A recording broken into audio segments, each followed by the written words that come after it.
questãozinha de... deixa eu lembrar o nome. Uma questãozinha de mudança de estado físico e 2 questões de número quântico, tá? Foi pedido do professor de vocês para a gente poder treinar. Então, vai ser tranquilo, a gente vai devagarzinho, se tiverem dúvida, a gente vai revendo, tá? Lembra, galera, eu sempre falo isso, mas é bom relembrar. Errar faz parte do processo de aprender. Então, quando eu perguntar e vocês errarem, não fiquem com vergonha. Errar faz parte do processo de aprender. Quem não erra, não aprende, tá? E aí, agora eu acho que eu consigo compartilhar com vocês no arquivo. Vou esperar só mais um minutinho, porque já tem bastante gente na sala. Para ver se entra alguém que esteja atrasado. Se não entrar mais ninguém, a gente começa.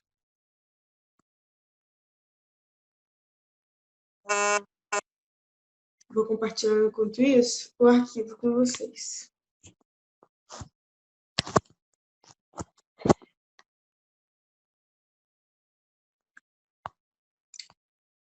Isso, certinho. A primeira questão acho que a gente consegue fazer aqui, a segunda também. Só a terceira e a quarta que a gente vai ter que realmente ir para o quadro, porque aí precisa fazer diagrama de Lewis-Powell, mas vai ficar tudo bem. Espero que estejam todos saudáveis, todos bem, todos muito animados. Não tem nada para fazer mesmo, né? Vamos aprender química, pelo menos. Não tem como testar. Vamos testar na matéria. Então, vamos começar, galera? Todo mundo preparado? Todo mundo aí já com caneta na mão?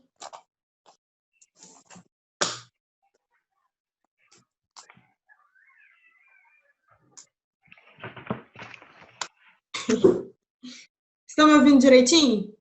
Sim. Gente, eu me sinto super rejeitada quando vocês não me respondem. Pelo menos por mensagem, tem que responder o professor. Senão não tem psicológico que aguente. Tá? Então, vamos começar lendo o primeiro exercício, para a gente aproveitar bem o tempo para fazer as últimas 2 questões com bastante calma, tá? Porque o número quântico, às vezes, é um pouco confuso, tá? Okay. Eu, realmente, quando eu estava no ensino médio, eu também achava o número quântico um tanto quanto complexo de aprender. Então, eu quero tratar essas últimas 2 questões com bastante cuidado. Okay. Tá? Mas na primeira começa assim. O sulfeto de zinco, e aí ele dá a forma condensada do sulfeto de zinco, tem a propriedade denominada... Tá tudo bem, gente? Tudo bem. Tem a propriedade denominada de fosforescência, que foi o que eu conversei com vocês na última aula que a gente teve, que foi 2 semanas atrás, sobre o luminol, que é aquele líquido que os policiais passam no chão, na parede ou em alguma coisa para detectar se tem sangue ou não, né? Apaga a luz, se brilhar, tem sangue. Se não brilhar, não tem sangue. Então, isso é fosforescência, ele brilha. É capaz de emitir um brilho amarelo esverdeado, que está aí do lado, inclusive, essa imagem aqui essa imagem aqui é do sulfeto de zinco. E aí ele pede para a gente detectar quais as afirmativas são corretas sobre essa capacidade que o sulfeto de zinco tem de brilhar, de emitir luz. Tá? Então, a gente vai analisar essas alternativas aí. A gente trabalhou bastante isso na última aula. Sei que vocês passaram 2 semanas, mas eu creio que vocês saibam. Então, ele começa assim. Fé. É impossível fazer ciência sem fé. Eu aprendi isso com um professor. Porque quando você entra num carro, você precisa crer que a pessoa que projetou o carro, fez o carro, sabia o que estava fazendo. Então, ciência também é um exercício de muita fé.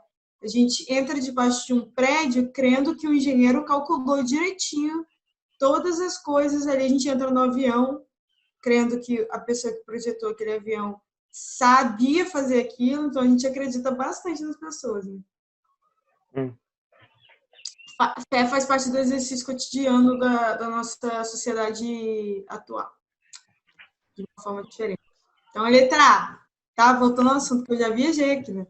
A letra A, a gente está falando do sulfeto de zinco, que brilha, que tem uma fosforescência, e aí a gente quer saber por que ele tem essa fosforescência e marcar a alternativa que é correta. A primeira esse brilho, essa luz, é devido ao salto de núcleos que provoca fosforescência. É por isso? Não. Não. Alguém acha que é por isso? Não. Nem perto disso. Não. Não. Não tem uma pessoa que concorde?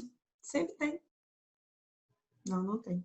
Melhor assim, realmente não é isso. Letra A não tem a ver com salto de núcleos. Imagina, a gente conhecendo agora, já possuído do que é um átomo, imaginar que o núcleo vai saltar e seria muito improvável, né? Ele é muito pesado também para saltar assim. A massa do átomo está toda ali. E aí, letra B agora, tá? Salto de nêutrons provoca fosforescência. Não. O nêutron fica onde mesmo? No átomo? Núcleo. No núcleo. Então, maravilha, isso mesmo, o nêutron fica no átomo. Se a gente falar de nêutrons, a gente vai estar falando de fusão nuclear. Aí fissão nuclear. Aí é outra questão. Isso é muito mais física do que química. A gente estuda também, vocês vão estudar no caminho, mas é muito mais física do que química, né? O núcleo, em geral, é muito mais física do que química. A gente trabalha mais com a eletrosfera. Então, a letra B também é falsa. A letra C. Salto de elétrons que provocam fosforescência. Sim. Aí fica mais possível por causa do peso. Que os elétrons se movem, a gente pode aí tomar como certo. Realmente, eles são leves, eles têm aproximadamente, se eu não me engano, 90% da velocidade da luz. Então, eles são bem rápidos, bem rápidos. Eles se movem bem rapidamente. Então, a letra C pode ser uma opção. Vamos para a letra D? Elétrons que absorvem fóton e aproximam-se do núcleo. O que é fóton, galera? Quem sabe o que é fóton? Fóton é uma partícula que o átomo expele para produzir luz.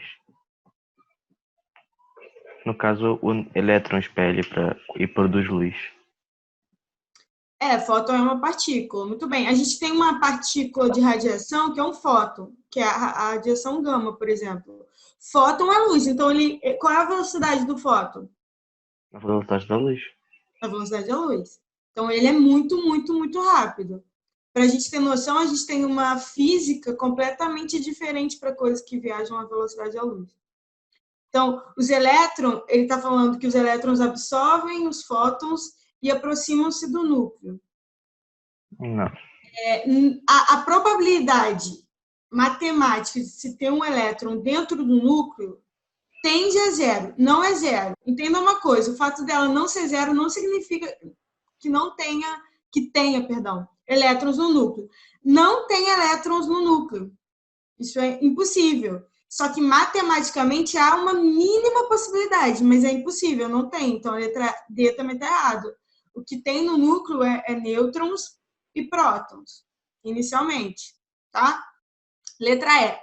Ao apagar a luz, os elétrons adquirem maior conteúdo energético. Essa é a mais legal de todas. Acho que sim. Eu tô na dúvida Letra entre essa e a C. Eu acho que é. Por que apagar a luz daria mais energia? Porque eu acho que eles carregam a energia e quando apaga a luz, ele libera energia. Porque eu não Alguém sei. tem alguma opinião sobre a letra E? Concordo com a opinião do Gabriel. Eu também. Maravilha. Porque vai todo mundo para o mesmo barco. Um pulou da ponte, vai todo mundo pulando. Então, gente, não. A letra E Errada? é a mais engraçada, e ela é engraçada mesmo, porque quando a gente fala de energia, luz é uma energia. Uhum.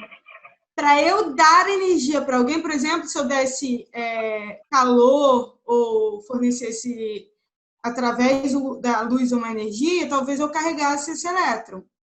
Mas não é o caso, eu estou apagando a luz. O que acontece quando eu apago a luz é que aquela fosforescência fica mais visível, mas não é isso, tá? Então, ele não é carregado energeticamente quando se apaga a luz. Os elétrons não adquirem maior conteúdo energético.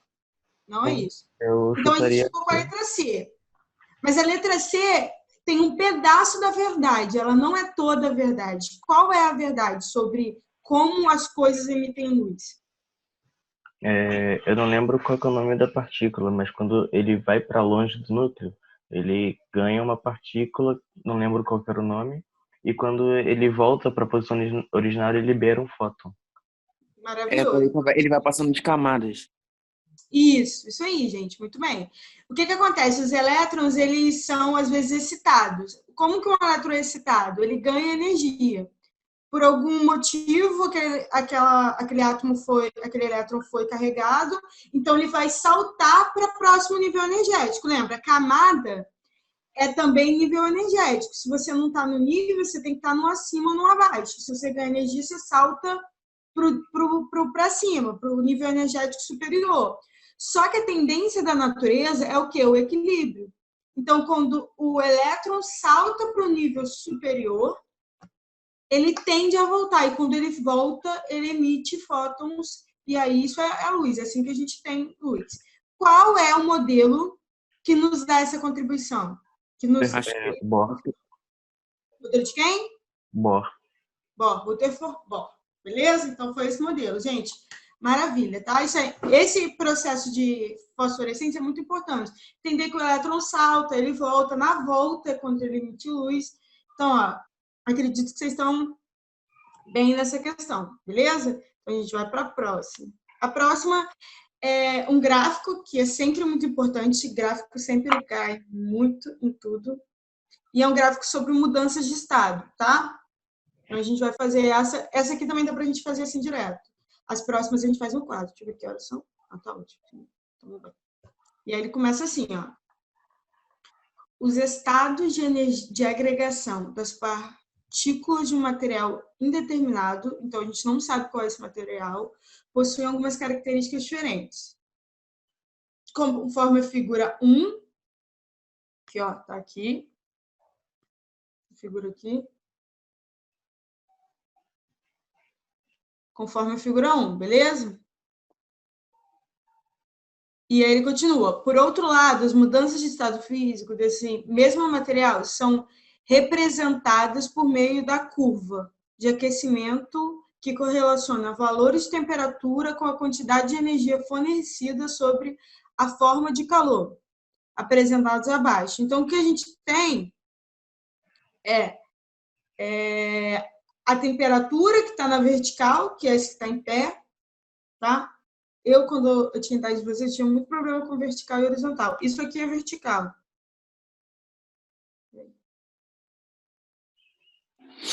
Professora, então, eu não sei se é só para mim, mas parece que sua tela tá meio que reduzida.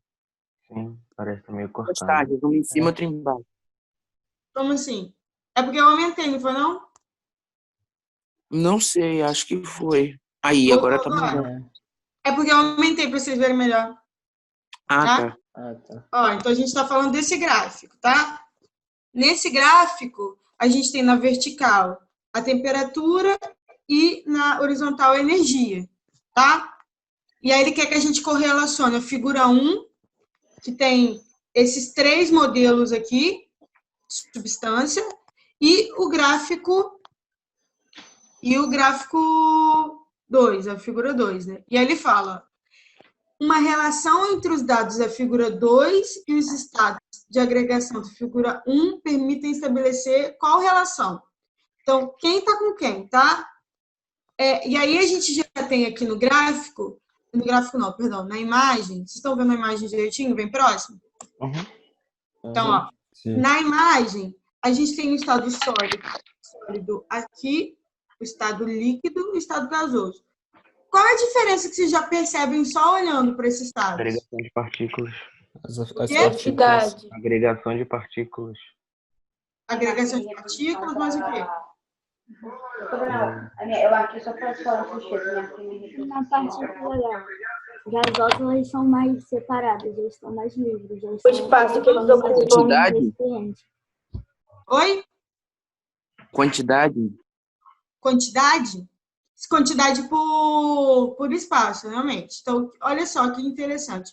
A gente percebe que as partículas sólidas, em geral, elas são mais organizadas e elas estão mais juntas, mais próximas. Em geral, na maioria das vezes, é que apresenta menor volume, tá?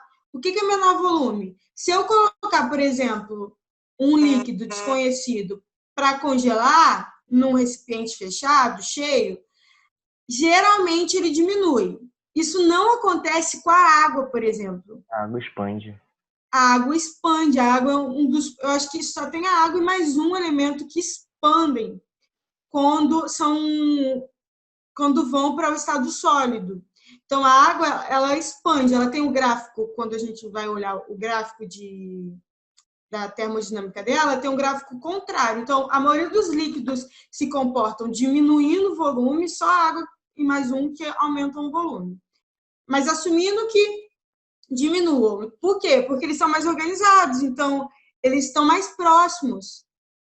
Por que eles conseguem ficar mais próximos? Porque quanto menor a temperatura, menor vai ser a velocidade dessas moléculas. Aqui no líquido, a velocidade dessas moléculas já são maior, então elas já precisam de um espaço um pouco maior. E por isso elas são mais maleáveis. Algo sólido, em geral, pouco maleável. Algo líquido assume a forma do que eu colocar. Se eu colocar água dentro de uma forminha, ela fica no formato da forminha. Dentro de um litro, no formato do litro. Elas são maleáveis para essa distância que elas têm entre as moléculas. Já a gasosa, o que identifica uma substância gasosa é essa velocidade que elas têm e a distância que elas têm das moléculas. Você vê que cabe muito menos moléculas num tubo onde a substância está no estado gasoso. Se eu fosse preencher isso de líquido, ia ter muito mais moléculas do que tem no estado gasoso. Perfeito? Uhum. Então, esse é o primeiro ponto da gente notar. Segundo gráfico. Eu sempre esqueço de tirar a caneta. Segundo gráfico, tá? O gráfico está mostrando para mim como é que uma substância está crescendo conforme a temperatura, como ela está se comportando conforme a temperatura. Uma coisa que eu, olhando para esse gráfico, eu já posso notar que ele é uma substância pura. Por que ele é uma substância pura? Porque substância pura... As mudanças de estado são... O ponto de fusão e o ponto de ebulição estão constantes. Quando é uma Maravilha. mistura, é uma variável. Maravilha, perfeito, meninos. Isso aí, meninos e meninas, perfeito. Aqui, ó, e aqui é a variação. É a mudança de estado. Quando eu tenho uma mudança de estado constante, assim, isso significa que é uma substância pura. Porque, vamos supor que fosse a água. Então, eu tenho a água aqui. E aí, eu coloco a água para ferver. E aí era gelo, tá? Era tudo gelo.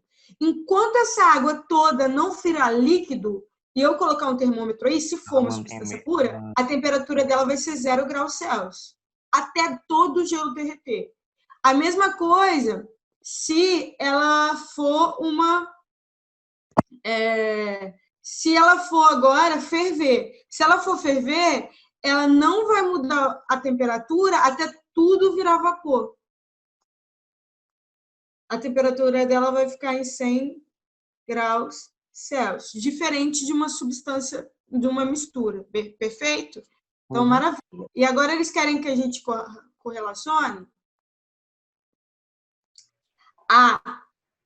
os estados físicos com os números dos gráficos. Então, eu tenho que relacionar sólido, líquido e gasoso com A, B, C, D ou E. Beleza? Pode ser a letra B?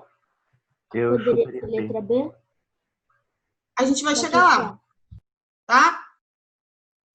Ó, a gente já sabe que a letra B, ela é o quê? A letra B é uma mudança de estado. Qual mudança de estado? Entre sólido para líquido. Sólido para líquido. Qual que é o nome dessa mudança de estado? Ponto de fusão. Fusão, isso. Ponto de fusão, tá? Maravilha. Então, essa é a letra B. Então, o que tem antes do ponto de fusão? Sólido. Sólido. Letra A. A letra A tá para sólido. Maravilha? Sim. Maravilha. Letra A para sólido. Agora a gente vai para o C. Depois do ponto de fusão, a gente tem o quê? Líquido. Alguém não entendeu, gente? Tá tranquilo de entender. Maravilha. Então, ó, a gente tem o líquido. Na letra D, a gente sabe que é uma mudança de estado. Quais são os estados presentes aqui? Líquido para gasoso. Líquido e gasoso. Qual é o nome dessa mudança de estado? Ponto de ebulição. Ponto de ebulição ou vaporização, tá? Então, perfeito. E o que tem depois do ponto de ebulição?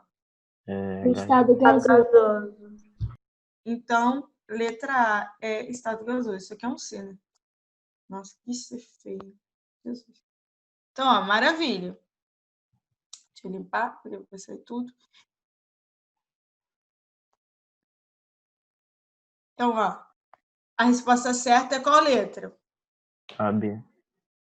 A letra B, perfeito? Uhum. A com sólido, C com líquido, E com gasoso. Maravilha. Já fomos essa. Eu espero que todo mundo tenha entendido direitinho. Uhum. Gente, se alguém não entendeu, não se constranjam porque seu colega entendeu e está indo bem na questão. Se você não entendeu, você não entendeu. Eu entendi. Mas, Jéssica, eu tenho uma pergunta. Pergunte. Se eu pegar um recipiente fechado e tampar com uma rolha e botar um cubo de gelo, tipo, encher de cubo de gelo até o máximo e ir derretendo, uma hora vai transbordar ou a rolha vai, entendeu? Vai voar, assim, sabe? Vai fazer pressão e vai... Não. Não? Então, não no caso da água. Por que não no caso da água? Porque no caso da água, o volume diminui. Se o volume diminuir do líquido, Não porque vai se ter você pressão. colocar pedra de gelo numa embalagem e fechar e deixar aquilo derreter, o volume vai diminuir. Quando o volume do líquido diminui, a pressão interna diminui. E se fosse qualquer outra substância? Aí Sim, por exemplo, uma colega de vocês me fez essa pergunta. Tem uma tabela aí num dos exercícios de vocês que tem vários líquidos. Vários líquidos não, perdão, várias substâncias. E aí ele fala assim, no dia muito quente, se ouve um barulho, um estopim.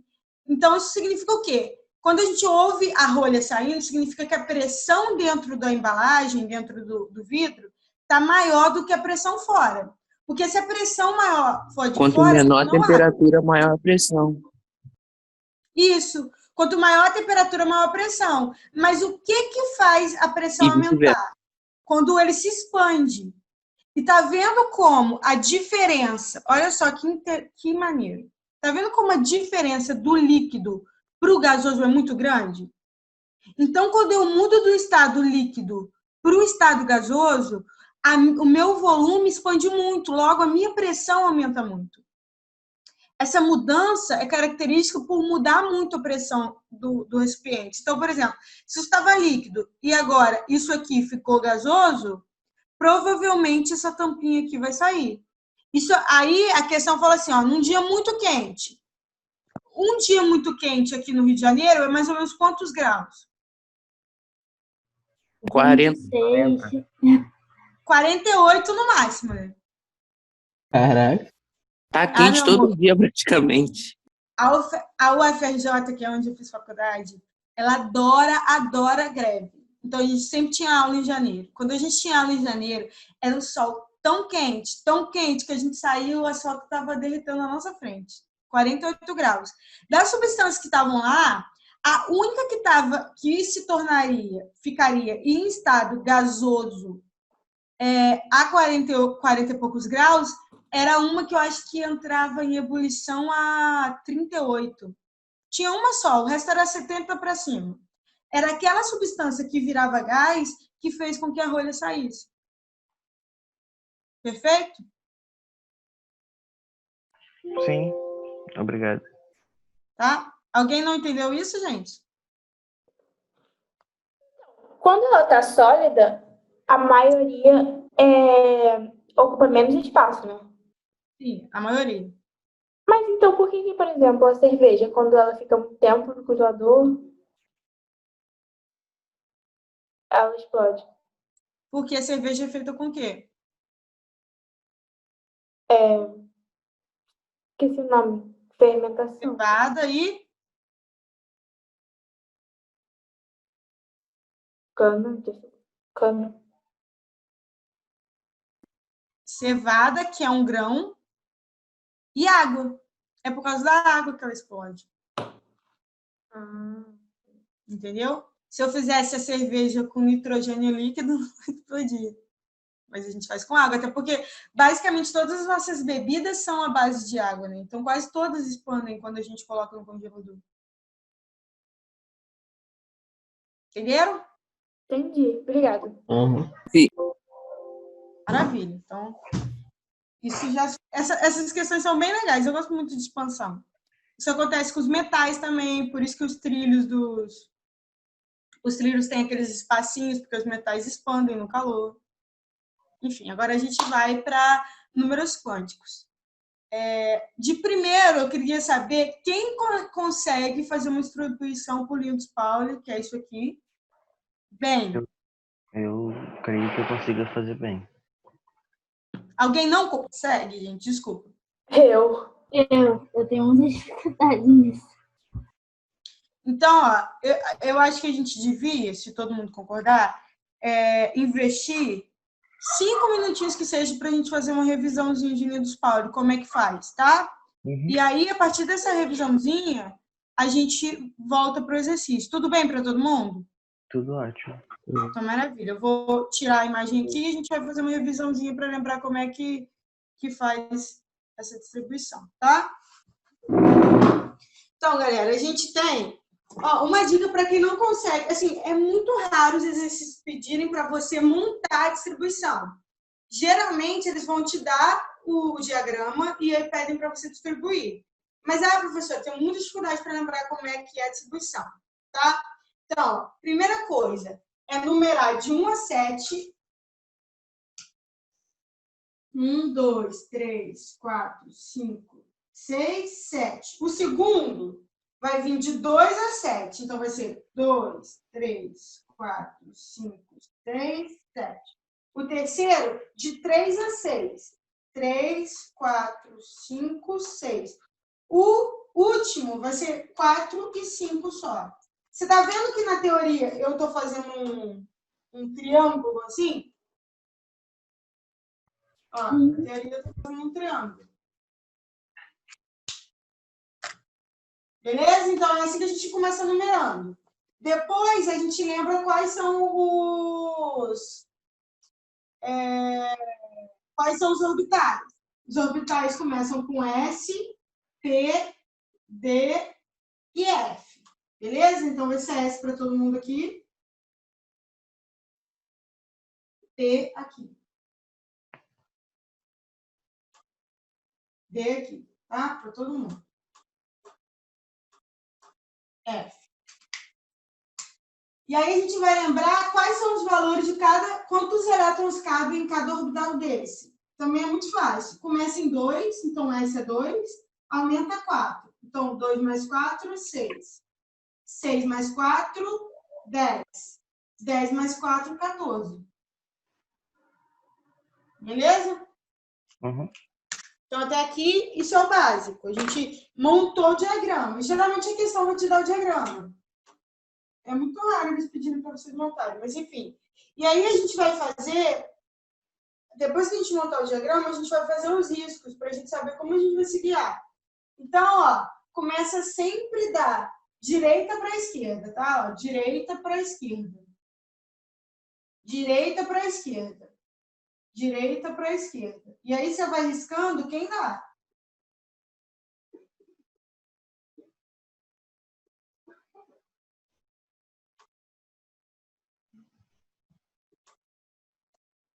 Já acabou. E aí, quando vocês forem fazer a distribuição, vocês também vão fazer da esquerda para a direita. Então, vamos supor que a gente tenha 15 elétrons para distribuir, tá? Lembra, galera? Olha, isso daqui, o que isso representa? Quando a gente vai olhar para o átomo, ele tem algumas divisões. Então, ele tem os níveis, ele tem os subníveis dentro dele. Então, isso aqui representa onde os elétrons estão ali localizados dentro do átomo. Isso é muito importante, porque a gente consegue planejar como fazer mais ou menos as reações. Então, por exemplo, se eu falar para você que eu estou num... o elétron está no orbital S, eu sei mais ou menos o formato do orbital S. O formato do orbital S é redondo, é uma bolinha. Nele só cabem 2 elétrons. Isso vai ser muito importante quando vocês forem fazer e aprender ligações sigmas e pi, que é um pouquinho mais na frente. Eu não sei quanto é, mas vai vir. Por exemplo, o orbital P é um orbital que parece uma ampulheta. É um 8. Um 8, né? Parece uma ampulheta. Então, tem elétron aqui, elétron aqui. Nunca tem elétron aqui, ó. A gente chama isso aqui de nó. Nó. No nó não tem elétron. A probabilidade de densidade eletrônica, olha que frase bonita. Fiz faculdade para aprender a falar isso. A probabilidade de se ter elétrons no nó é 0. Não tem ali. Aqui no meiozinho não tem. Beleza? Enfim, isso daí é só uma curiosidade. E aí a gente vai distribuir esses 15 elétrons, tá? E aí vocês vão me falando? Vocês conseguem ver aqui direitinho? Sim. Então vai, como que começa? 1S2. 1S2. 2S2. Um minutinho. Alguém não sabe por que é 1S2?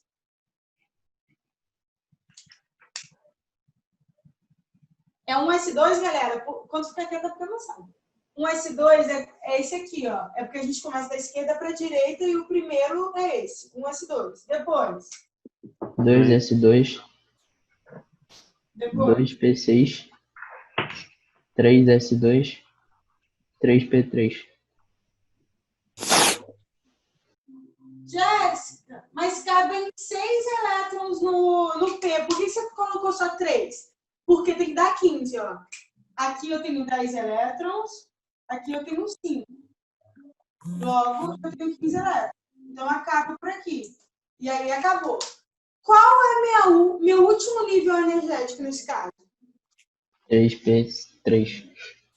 Meu nível 3. Porque minha camada mais externa, ou seja, esse número que está na frente, que a gente chama de número quântico principal, o maior dele é o que fala qual é a minha camada mais externa.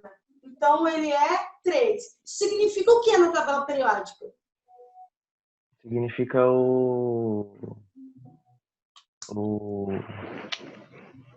qual elemento que é, não é?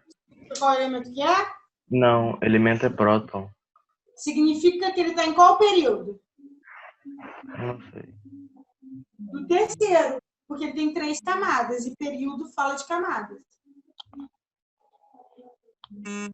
E o 3 significa que ele tem 3 elétrons na última camada, então ele é da família 3. Então, até aqui, alguém entenderam como é que faz essa distribuição, mais ou menos?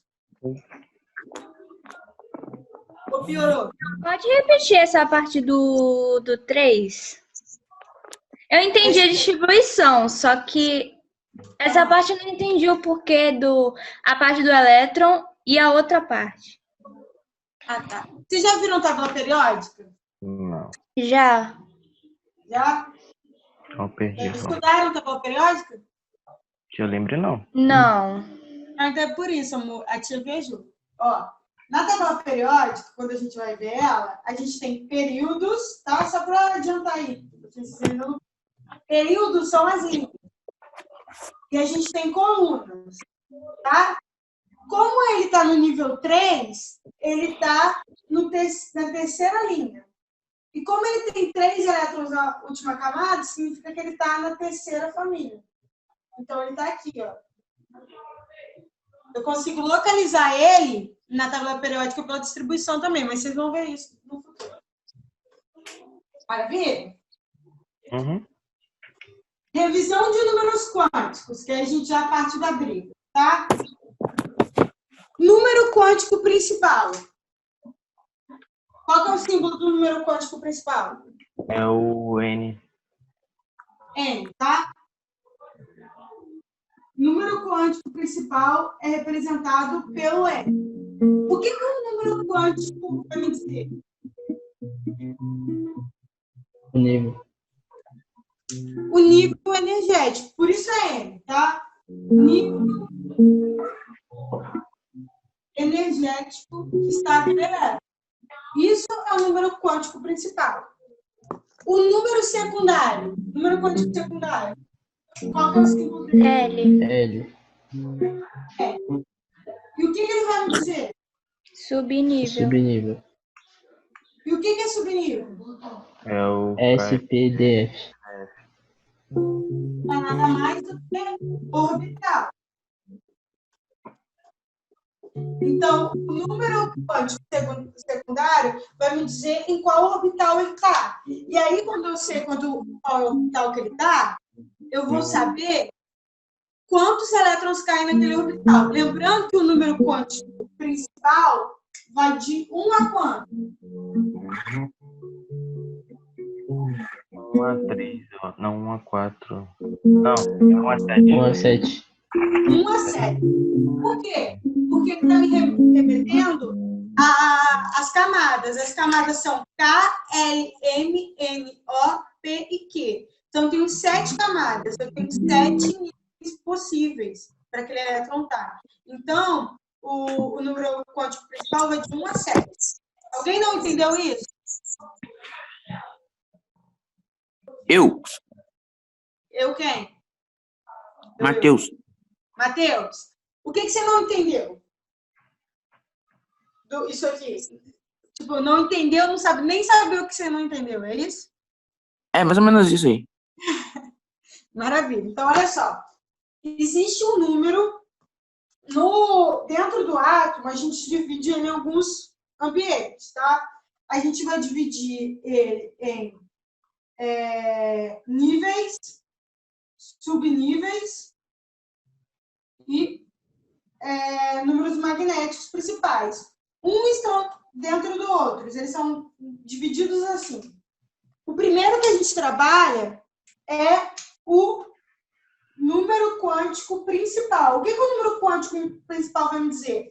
Quantas camadas aquele átomo vai ter? Então, por exemplo, se eu tenho esse átomo aqui, ó, eu estou desenhando ele aqui agora. Qual que é o número quântico principal dele? 4. 4.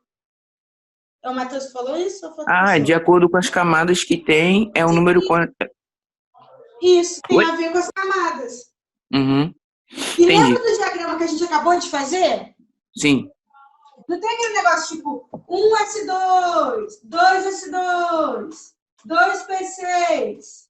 Esse 2, esse número grande que está na frente, aqui, ó, ele representa a quantidade de camadas que aquilo tem, ou qual camada aquele elétron tá. Então, por exemplo, nesse aqui, quantas camadas esse elétron tem? Esse elétron não, 5. perdão. 5. Ó, esse aqui, ó. Quantas camadas ele tem? Ué, se você somar todos, dão 5. É 2. Então, dão 5 elétrons. 2 camadas. Eu estou falando de camadas. Aí você podia pensar, são 3, porque eu tenho 3 pedacinhos lá. Uhum. Aí você podia pensar, se eu somar tudo, dá 5. Mas não é isso. A gente está crescendo. Então, ó, esse elétron aqui está na primeira camada, porque está no 1. Esses elétrons aqui estão na segunda camada. Esse elétron aqui também está na segunda camada. Então, ele só tem 2 camadas. Entendi. É meio que hierarquia. A gente conta por hierarquia, tipo isso? Isso. Entendi. É o nível, tá vendo? É o nível que ele tá. É tipo um jogo. Você subiu de um nível, subiu em 2. Você pode estar numa fase O que acontece? O S é como se fosse uma fase do nível 2. O P é como se fosse outra fase do nível 2, mas você ainda está no nível 2. Entendi. Maravilha. Então, ó, vamos voltar. O número quântico principal é isso, está relacionado às camadas. Agora a gente vai para o subnível.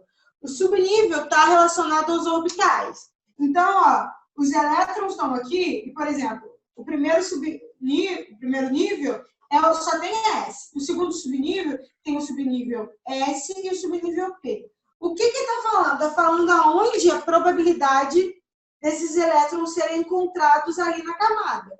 Porque eu tenho uma camada inteira. Aonde estão esses elétrons dessa camada? Estão em algum espaço determinado, que a gente chama de orbital.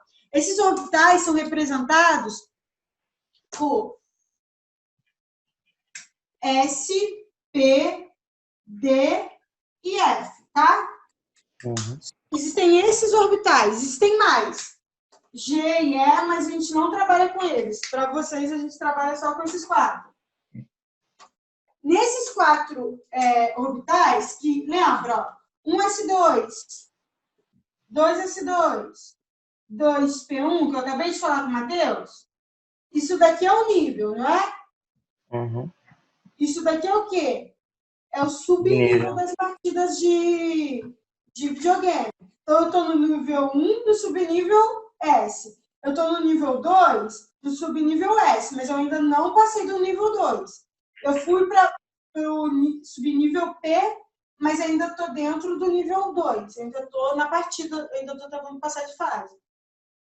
Esses subníveis são representados por letras. Só que a gente também dá um valor numérico para eles. Então, a gente fala que o S tem valor numérico 0, o P tem valor numérico 1, o D 2 e o F 3. O único cuidado que vocês precisam ter nesse caso aqui é que são 4, mas começa a contar do 0. Isso às vezes confunde muito, gente. Então, uma coisa que é bom para relacionar, tá? Isso não tem a ver com coisa, mas assim, às vezes para lembrar, é que o S, lembra, o S é um orbital redondo, logo ele é 0. Tenta lembrar de alguma coisa assim. O P é um orbital de ampulheta, então ele não é 0, ele é o próximo, ele é 1. Depois que você sabe que o orbital S é 0, você sabe que o outro é 1, 2 e 3. Maravilha? Então, por exemplo, o Matheus, está aí? Falecido. Matheus? Tô aqui. Então, ó, por exemplo, qual é o subnível desse elétron aqui, ó? O número quântico L dele. Não entendi. Pode aplicar de novo, porque travou aqui pra mim. Tá. Ó, a gente tem nível e a gente tem subnível. Não é? Acabei de explicar o subnível, que é o S, o P, o D e o F. Os elétrons, eles estão em níveis e subníveis. Eu quero que você me fale qual é o nível e qual é o subnível desse elétron ali que está em vermelho.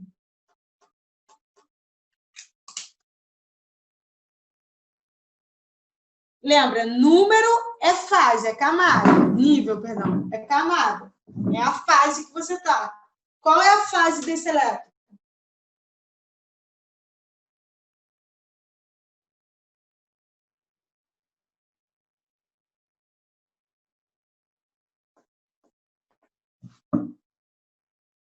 Matheus falou que está travando para ele. Gente, qual que é o nível desse elétron? 2. 2, beleza? E qual que é o subnível? P. Desse elétron? P. P tem qual valor numérico? 1. 1. Então, é L igual a 1. Entenderam por que é 1? Uhum. Sim. Porque é P e P tem o caracterizado como número 1. A gente chamou ele de número 1. Só para dificultar mais, que a gente está aí para isso. Maravilha? Uhum. Entenderam o subnível? Sim. Tá, então a gente vai agora para número magnético. Então, ó. Lembra que na hora da distribuição dos orbitais eu ensinei para vocês? Quantos elétrons cabem no orbital S? Uhum. Zero? No orbital S cabe. Não, zero não. Cabe 2. 2. E no P? Cabe 6. 6. 6, porque é só somar mais 4. E no D? 10. 10, E no F? 14. 14, tá? E eles são distribuídos, gente. Olha aqui, eu preciso falar isso porque isso é muito importante, senão depois vocês vão ter muita dificuldade lá na frente. A gente representa essas casinhas, tá? Esses trenzinhos, como uma forma de vocês aprenderem. Isso não é, assim, eu sei que a gente vai materializando isso tanto na nossa cabeça que às vezes a gente acredita que é assim, mas não é assim dentro do átomo. A gente só faz assim para organizar o pensamento, tá? Então, a gente convenciona que eles estão em caixinhas dentro de cada orbital. Então, cada caixinha cabe 2 elétrons, tá? Mas o que acontece quando eu junto 2 elétrons? Eles ficam rodando em sentidos opostos. Tá, mas o que acontece quando eu junto 2 cargas negativas? Uma atrai a outra? Ah, uma repele a outra. Uma repele a outra, lembra? Opostos se atraem, iguais se repelem.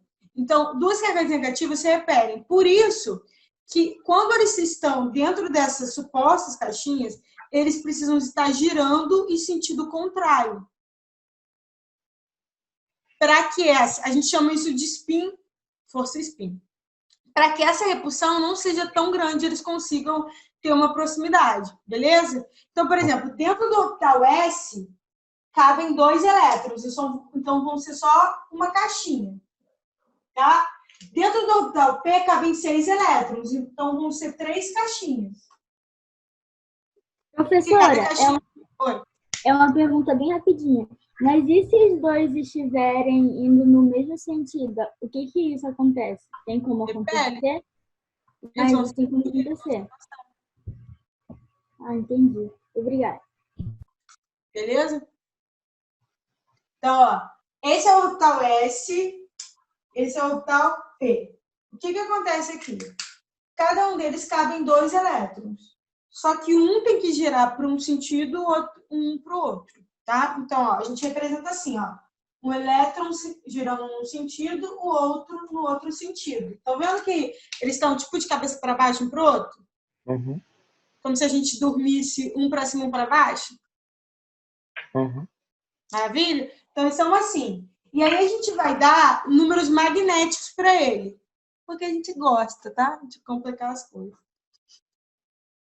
E a gente vai falar que esse movimento de girar vai ter um número matemático. Então, a gente fala que um está girando no sentido menos meio, outro está girando no sentido mais meio.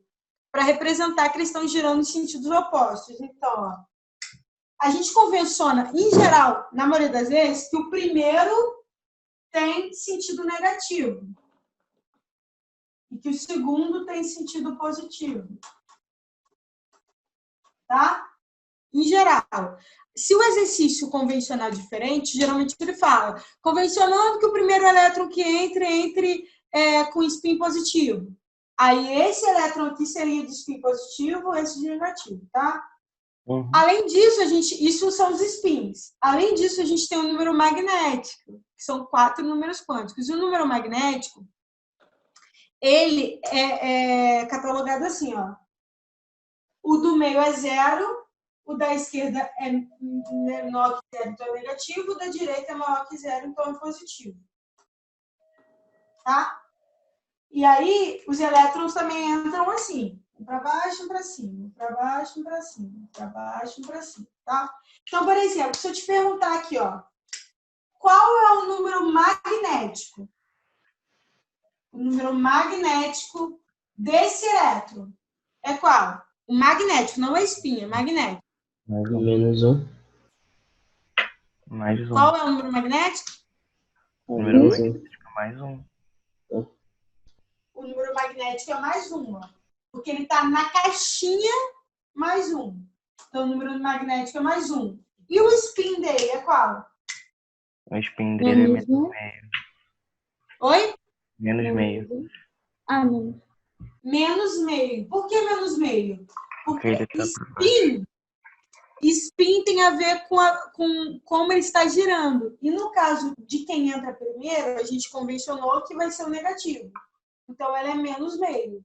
É assim que a gente faz os bonitos dos números quânticos, tá, meus amores? A gente vai fazer agora os exercícios para ver se a gente fixa melhor isso aí. Gente, não entendeu? Para, tá? Para a questão e a gente tenta aprender. Não entendi como descobre o spin. Então, o spin é convencionado. Ó, vamos brincar de orbital P. Tem 3 caixinhas. O spin é convencionado.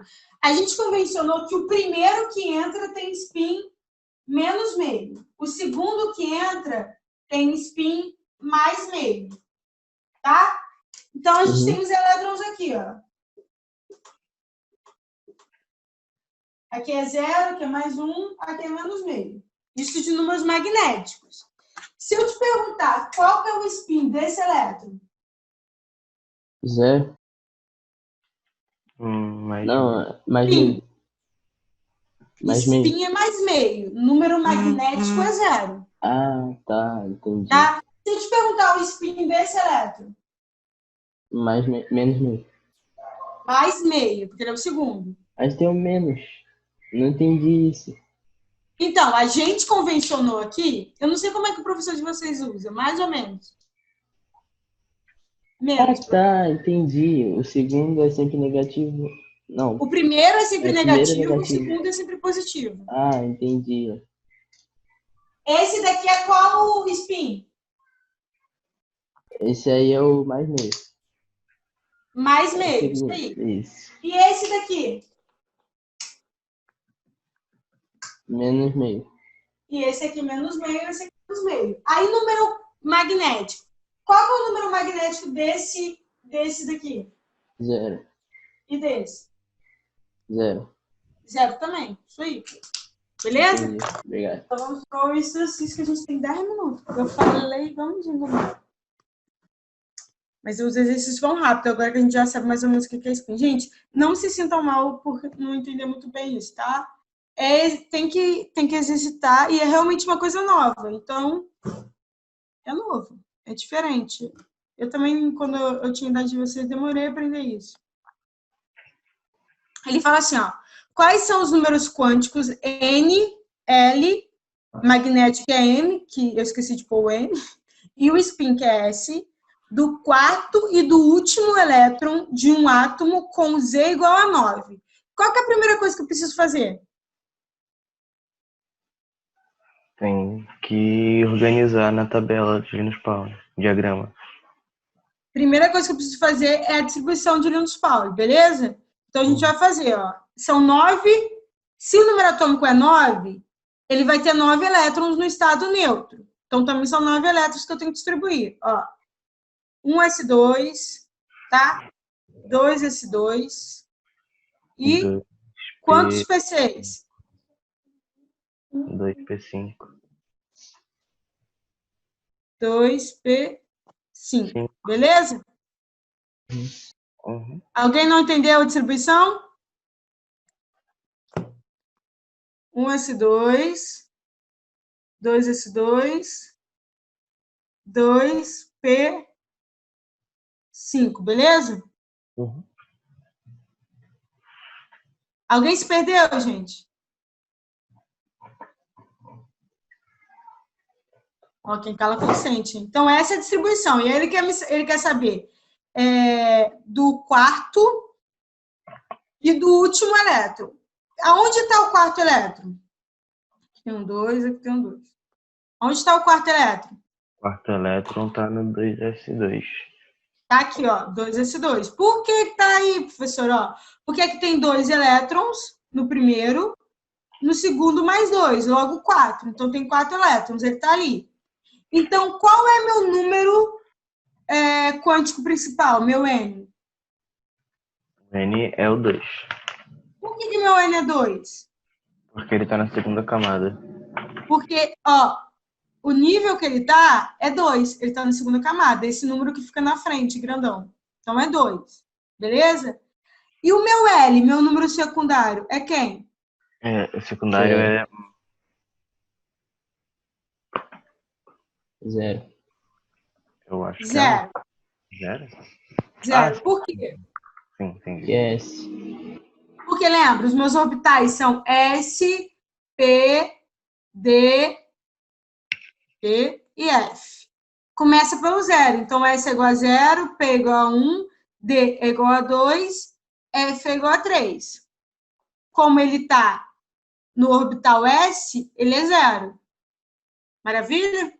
Ou não maravilha? Sim, eu só esqueci que se conta o que foi distribuído mais para baixo, não o que foi distribuído por último. Não entendi. Tipo, você conta o que foi distribuído mais para cá, calma aí. Você conta esse daqui, não, calma. Não, é porque eu estou fazendo do quarto, entende? Ah, tá, entendi. Do quarto elétron. Vou fazer do último também, mas é porque a questão pediu do quarto e do último. Eu estou fazendo do quarto. Eu não li essa parte, foi mal. Tá? Eu estou fazendo do quarto. Então, ó, continuando. O meu L é igual a 0. O meu M, que é o meu número magnético, vou apagar aqui, tá, gente? Meu M. O orbital é o S, porque ele está no 2S, o meu quarto elétron. Então, o orbital S é uma caixinha só. E ele tem quantos elétrons? 2 elétrons. Então, ele tem um elétron para baixo e um para cima. O orbital S tem número magnético 0, porque é só uma caixinha. Então, meu M vai ser igual ao quê? E meu S vai ser igual ao quê? M vai ser 0 e S vai ser mais meio. Mais meio. Alguém não entendeu isso?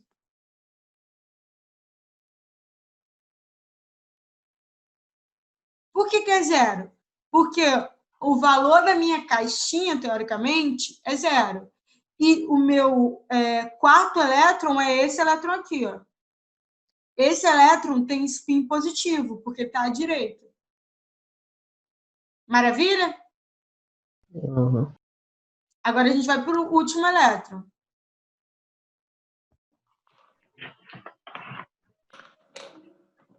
A minha distribuição é 1s2, 2s2, 2p5, ok?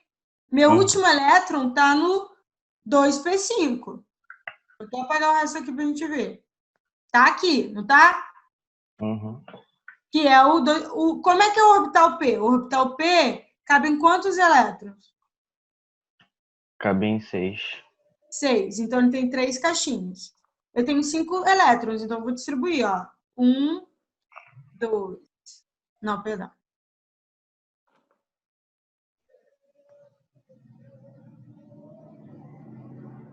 É assim que a gente distribui, galera. Ó.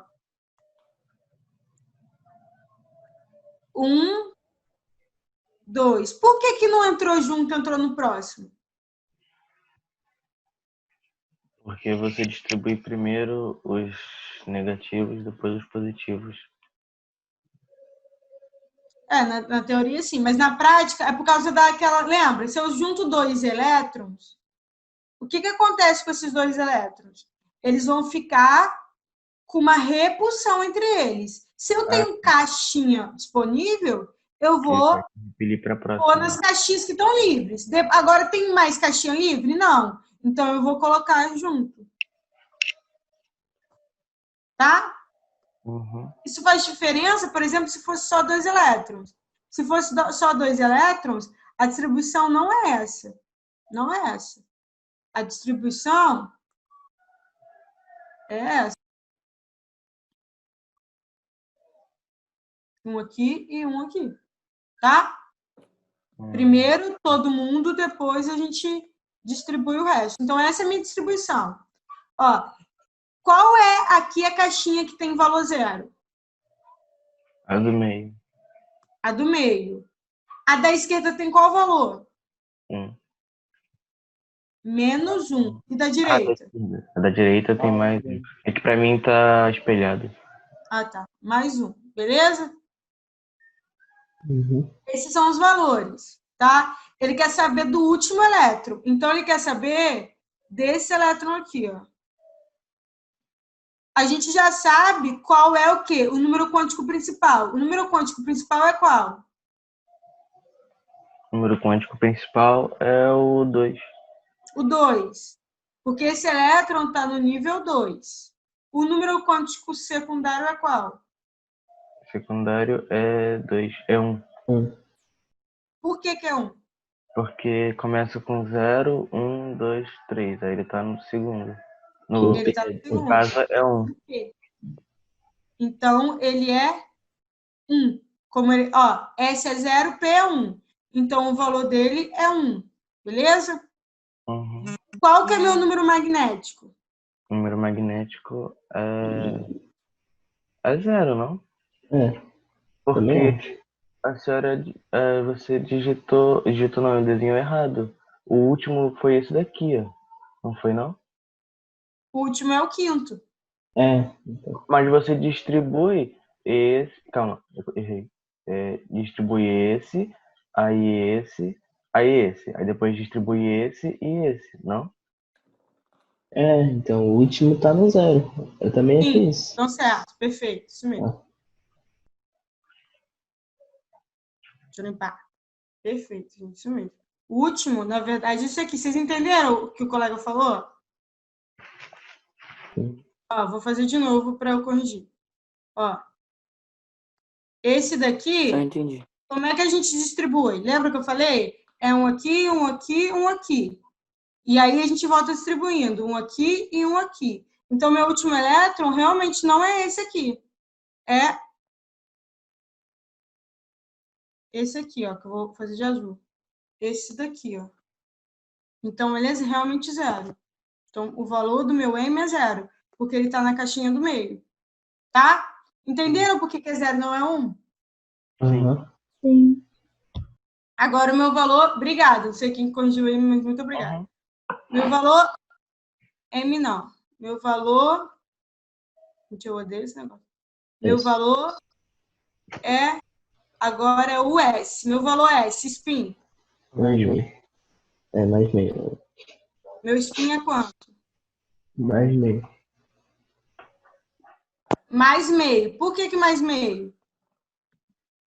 Porque eu tô na Tá no 0. Porque ele é o segundo a entrar na caixinha. E a gente convencionou que o primeiro a entrar é negativo, o segundo é positivo. Beleza, galera? Beleza. Faltou um exercício.